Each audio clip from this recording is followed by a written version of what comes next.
সবাই চায় একজন আপন মানুষ, একজন এমন মনের মানুষ যার কাছে নিজের সমস্ত অনুভূতি নির্দ্বিধায় সমর্পণ করা যায়, যার প্রতি থাকে নির্ভেজাল অধিকার, নিঃশর্ত বিশ্বাস, প্রচণ্ড নির্ভরতা আর সাহস নিয়ে যার দিকে আঙুল ছুঁয়ে বলা যায় এই মানুষটা শুধুই আমার।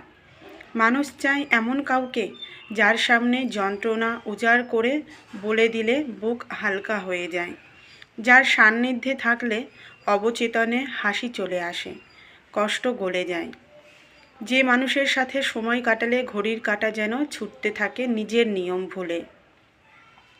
দিন শেষে মনটা যখন ভারী হয়ে ওঠে তখন এক তীব্র আলিঙ্গনেই যেন শীতল করে দেয় বুকের সব জ্বালা, যার কাঁধে মাথা রেখে কান্না করলেও অপমান লাগে না, বরং মনে হয় এখানেই নিরাপত্তা, এখানেই আশ্রয়, যে চোখের জল মুছে দেয় পরম যত্নে, আর তার নিজের চোখও লাল হয়ে ওঠে আপনার দুঃখে।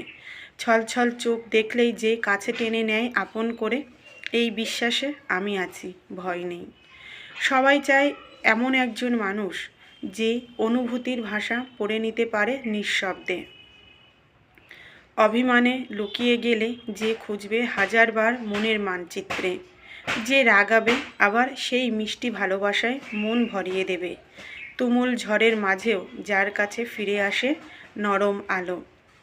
জীবনের দুঃখের পাহাড় অনেক, ব্যর্থতার পথ লম্বা, তবুও মানুষ ভালোবাসে, ভালোবাসা খোঁজে শুধু একটি আশ্রয়ের জন্য।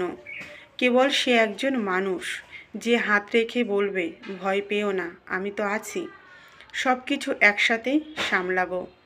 জীবনের সবচেয়ে বড় স্থিতি, সবচেয়ে বড় সান্ত্বনা এই একজন মানুষই, যে আপনাকে নিজের মতো করেই আগলে রাখে, ঠিক পৃথিবীর সব ঝড় থেকে খুব নিরাপদ আশ্রয়ের মতো।